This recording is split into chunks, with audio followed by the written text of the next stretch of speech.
Deus, não seja para gloria, retira-te, Satanás, nunca me aconselhas coisas vãs, é mal que tu me ofereces, bebe tu mesmo do teu veneno. Amém. Uma boa noite a todos, uma boa noite para você que nos acompanha pelo rádio, Deus abençoe. Queria começar partilhando com você nessa noite a respeito da palavra comunhão. É uma palavra que quando a gente vai se casar, a gente tem que encarar essa palavra, não é? Quem é casado aqui? Quando a gente vai casar, ou pelo menos assumir o nosso contrato civil, nós temos que fazer algumas opções. Nós podemos casar com a comunhão total de bens ou parcial de bens. Geralmente a gente casa com comunhão total, parcial, cada um. Mesmo porque quando eu fui casar eu queria juntar tudo que eu não tinha com tudo que a minha esposa também não tinha. Eu queria casar com comunhão total. Fui empolgado lá no cartório. Eu queria casar com comunhão para falar para todo mundo: olha, então tudo que é nosso, não sabia se ela tinha mais, se ela tinha mais. O importante é que a gente uniu tudo. Tinha um custo para isso. E não deixaram a gente casar. Então a gente casou com comunhão parcial de bens. Isso significa que cada um levou aquilo que já tinha. Não foi uma comunhão total. Eu estou me referindo a essa palavra comunhão porque quando a gente diz essa palavra na igreja, é um sinal que representa para nós uma unidade total. Eu gostaria que você dissesse assim: eu amo a minha igreja. Diga isso. A minha igreja é maravilhosa. Mais importante agora, eu faço parte dessa igreja. E se nós fazemos parte dessa igreja, a nossa igreja nos ensina a vivermos em comunhão. A partir do momento que eu declaro que a minha igreja é maravilhosa, que eu amo a minha igreja, e o mais importante, que eu faço parte dessa igreja, eu estou declarando que eu tenho que viver em comunhão. Eu gostaria que nós refletíssemos partindo desse princípio, de que temos que viver em comunhão. E qual é o primeiro lugar que nós podemos experimentar a comunhão? Em nossas próprias casas. Quem pode levantar o braço assim, com todo carinho, toda força e dizer: eu vivo a comunhão na minha casa? Eu vivo a comunhão na minha casa. Eu vivo a comunhão na minha casa. E quando se diz que vive a comunhão na casa, não é que não vai ter uns, às vezes tem uns arranca-ramos e tal, mas é unidade nos problemas, na tristeza, como nós assumimos no casamento. Em todas as situações nós vivemos a comunhão em nossas casas. Esse é o espelho para nós, levarmos para a nossa igreja e vivermos em comunhão com quem? Com todos os irmãos. Fica um pouco mais difícil? Sim ou não? Porque aumentou o número de pessoas, mas o que nós temos que fazer, a prática é a mesma. Se eu consigo viver em comunhão na minha casa, nós somos em 5, e eu exercito muito a paciência para viver a comunhão na minha casa. Se eu consigo viver na minha casa, eu vou conseguir onde quer que eu vá, porque a mesma paciência que eu exerço na minha casa com 5, eu vou exercer com 5.000. Eu estou colocando tudo isso para nós chegarmos aí ao entendimento da nossa igreja, que nos pede que vivamos a comunhão e a comunhão dos santos. É interessante nós sabermos que a nossa igreja, como doutrina, ela está em 3 estados. Eu vou ler para vocês, dar uma pequena explicação para a gente partilhar.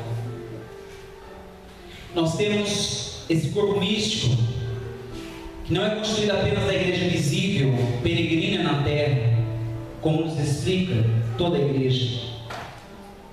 A igreja triunfante é a porção do corpo místico. Nós temos 3 tipos, então 3 estados de igreja, que é a igreja triunfante, a padecente e a militante. A triunfante é a porção do corpo místico, que já se encontra na eterna bem-aventurança,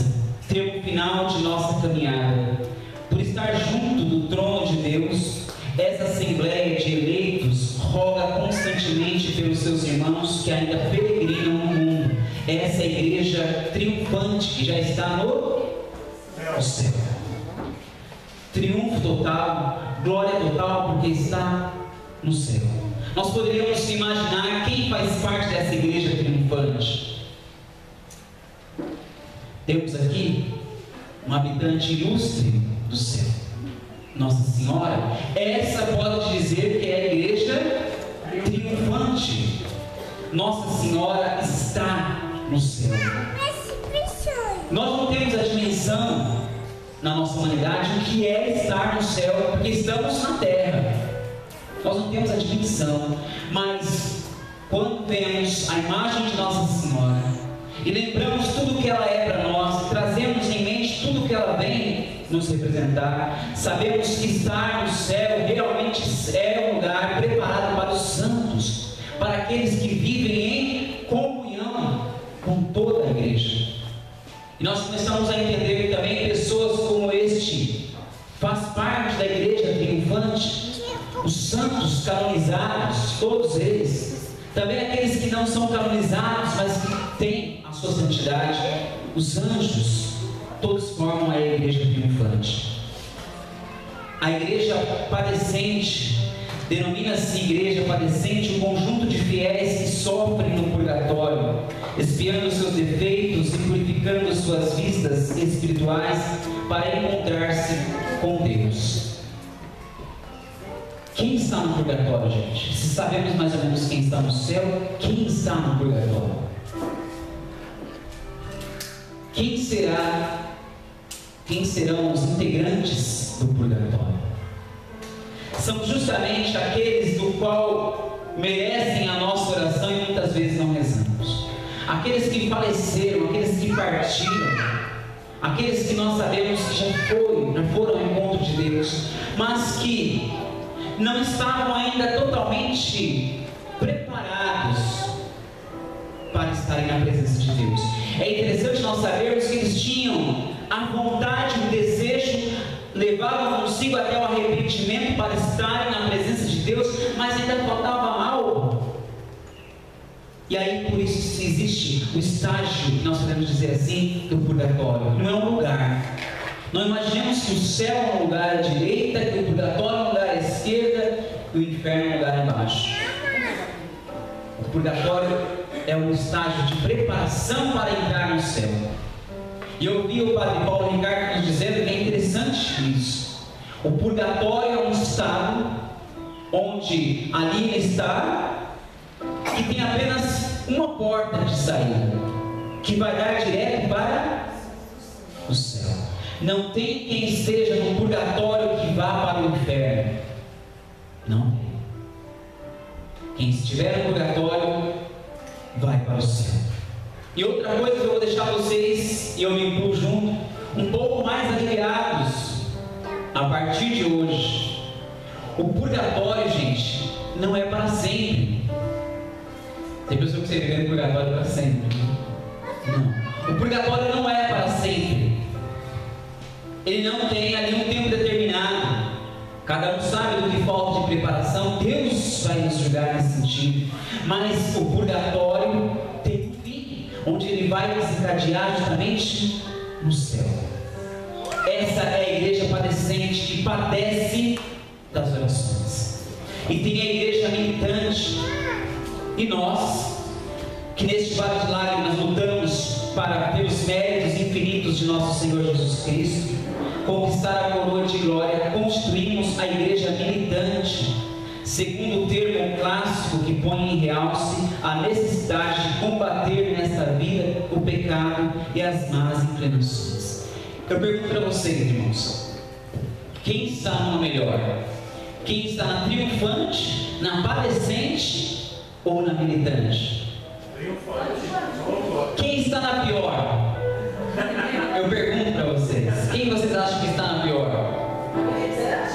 Gente, somos nós.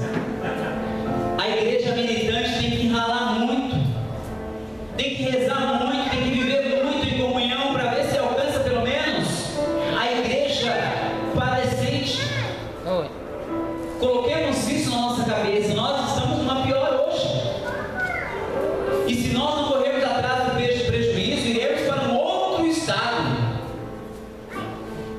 que muitos ignoram, mas que existe, que é o inferno, a ausência plena de Deus, vivermos sem a graça de Deus, isso sim é o inferno. Mas eu queria ainda falar um pouquinho da igreja militante. Eu abro aqui, nesta noite, um parênteses para falar da igreja militante, que somos nós com toda a força e poder. Irmãos, nós, se formos seguir realmente o que a nossa igreja nos pede, nós temos que viver de forma bem diferenciada. A igreja militante é aquela que milita, aquela que está ali, dia a dia, vivendo uma vida de oração, uma vida de santidade, uma vida de busca. As 3 igrejas, elas vivem e buscam o céu. A igreja triunfante foi em busca do céu e está no céu. A igreja padecente está ali esperando o seu momento de entrar no céu. E nós, como igreja militante, temos essa necessidade também, queremos, desejarmos entrar no céu. Se não tivermos esse desejo, alguma coisa está errada. Por isso que eu digo para vocês, e todos nós esta noite temos que abrir um pouquinho nossos olhos, porque desejamos tantas coisas, desejamos inúmeras coisas, estamos nos aproximando do final do ano, e logo nós vamos começar a vivenciar aquelas situações que eu acho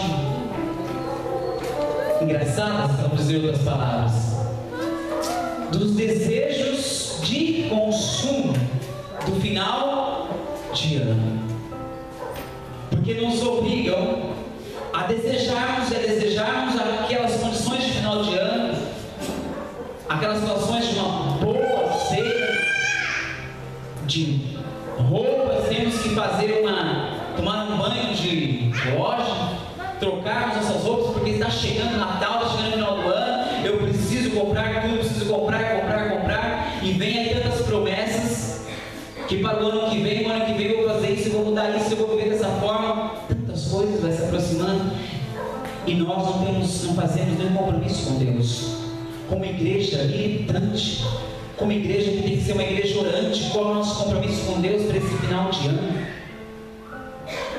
É o momento de pensarmos nisso. Eu queria trabalhar com 3 palavras para a gente entender esses 3 estados da igreja: triunfante, padecente e militante. A palavra comunhão, intercessão e tradição.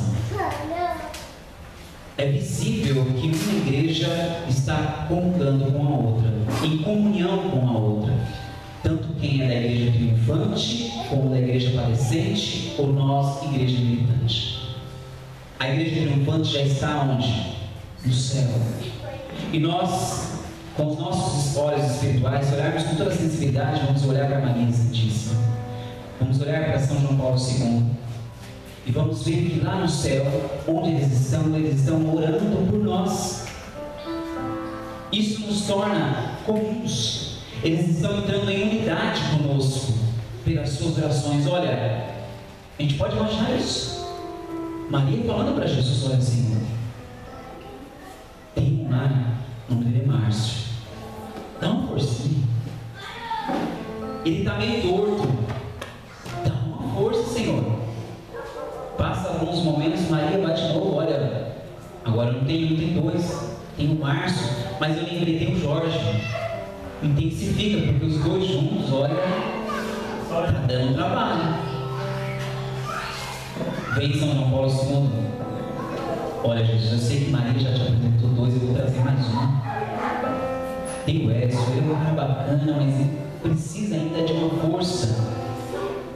E assim os santos vão fazendo com todos nós, vão apresentando a cada um a Jesus, para que nós também cheguemos no estágio que eles estão, no estágio que eles estão de viver a igreja triunfante, lá no céu, além de todo louvor, de toda honra a Deus. Os santos ainda prestam esse serviço em comunhão conosco, de orarem por nós, de desejarem também que todos estejamos juntos, porque somos igreja, uma única igreja de Cristo Jesus. Depois a gente pode partilhar da palavra intercessão, e ainda na palavra comunhão nós vamos ter que nós também estamos unidos à igreja padecente. E na palavra intercessão, Como eu disse, os santos estão intercedendo por nós, e nós estamos intercedendo por quem? Se nós fôssemos uma igreja militante, que realmente militasse na sua fé, nós estaríamos intercedendo e pedindo por aqueles que estão aonde? No purgatório. Também rezando por aqueles que estão lá já no triunfo, lembrando deles as nossas orações, por tudo que eles fazem por nós. Mas é nesse dia que antecede o dia de finados, é importante nós como igreja, como declaramos aqui em comunhão, rezarmos pelas almas do purgatório.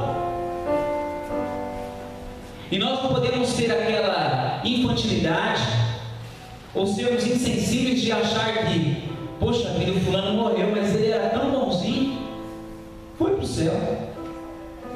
Mas reza pelo menos para ele. Vai que não foi. Reza. Mas meu pai era tão bonzinho, minha mãe, a minha esposa era um amor de pessoa, que ela foi direto para o céu. A gente já viu muito isso, né? Essa pessoa foi de elevador para o céu, não pegou uma escada, foi de elevador, está direto para o céu. Mas reza por essa pessoa. Rezemos pelas almas do purgatório. Por quê, gente? Quem está no purgatório consegue interceder por nós também. As almas do purgatório conseguem interceder por nós, mas elas não conseguem pedir por elas mesmas. Quem está no purgatório, podemos dizer que está esperando pela nossa oração. E cada oração que a igreja militante faz por essas almas do purgatório são gotas que vêm saciando a sua sede de ir para o céu. Rezemos pelas almas do purgatório. E como eu disse, nós não sabemos quem está no purgatório. Você sabe? Só por curiosidade, mas pergunta para quem está do seu lado: você sabe quem está no purgatório? Olha como nós somos, né? Perguntou, conhece alguém que está no purgatório? Agora pergunta para essa pessoa: se você conhece quem está no inferno, ela vai dar uma risadinha para você, porque ela está pensando em alguém. Jesus misericórdia.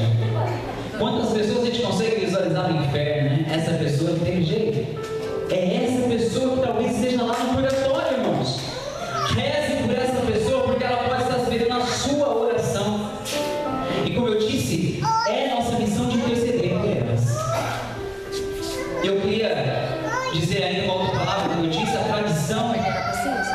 tradição nos dá todo esse conhecimento. A tradição da igreja nos dá todo esse conhecimento. A nossa igreja é rica, é maravilhosa, é por isso que nós falamos no início: eu amo a minha igreja. A tradição nos faz levar as nossas orações até os céus. Para a gente ter uma ideia, mesmo antes até de termos a Bíblia, já bem antigamente, os cristãos já rezavam pelos seus defuntos, pelos seus mortos. Lá nos túmulos escreviam pequenas orações pelos mortos, pelos falecidos. Isso é tradição da igreja, já de rezar há muito tempo pelos seus cristãos. E nós hoje, às vezes, não conseguimos rezar um Pai Nosso a quem já foi. Eu abro parênteses aqui, o Jorge já disse isso, eu vou repetir. Nós, quando lembramos da tradição da igreja, quantas coisas a igreja nos ensina, nos direciona, e nós às vezes não damos a mínima atenção, estamos perdendo muitas coisas. Eu comentava hoje com o padre, eu falava ao padre: a gente está perdendo muita coisa ao longo do tempo. E ele me disse: olha, Márcio, muito do que estamos perdendo por culpa de nós mesmos, os padres, mas nós estamos perdendo muitas coisas ao caminho. Vamos deixando de lado muitas coisas boas que a nossa igreja nos ensinou. Como eu disse, eu abro parênteses para falar do Halloween, que foi ontem. Jorge B. colocou aqui: não é uma cultura do nosso país. Foram colocando, empurrando, e parece que estão ficando. Resumidamente, eu alertei meus dois filhos: olha, se tiver alguma coisa de Halloween na sua sala, pode falar para a sua professora que não é de Deus. E complementa: o meu pai vai armar um barraco aqui, é santo, professor, mas vai armar um barraco santo aqui. Não se deem a esse direito. Eles não podem dar esse direito de empurrar as coisas que não são de Deus para os nossos filhos que são de Deus. Para seguir o Halloween, tem muito cristão fazendo isso.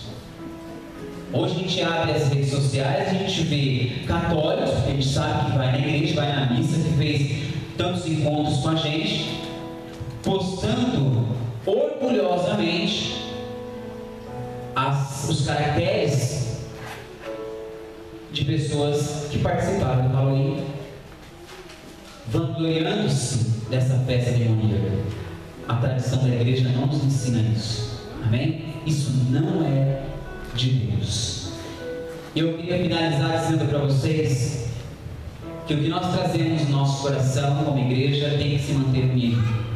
Talvez muitas pessoas perguntem para a gente como que eu vou saber de tudo isso se é verdade ou não é verdade. Alguém que esteve, que já morreu, voltou para te falar alguma coisa? Alguém que está na igreja triunfante voltou? Nossa Senhora nos dá sinais da grandeza que é o céu, mas nenhum ente nosso voltou. Na igreja padecente, eles estão num tempo de espera. Eu digo para vocês, talvez eles estejam mais preocupados com eles mesmos, na ver a hora de realmente chegar ao céu. Então, irmãos, o que nós estamos vivendo hoje, nesse tema de hoje, corresponde à nossa fé. Eu tenho que acreditar que a minha meta é o céu. Muitos hoje estão colocando como meta a própria terra, estão vivendo loucamente tudo que tem para viver aqui na terra, porque acham que vai ser aqui o ponto final, e não é o ponto final. Se você já acha bom viver na terra como um bom cristão, imagine quando chegar na igreja triunfante junto com Nossa Senhora. Aí veremos o céu e Deus face a face.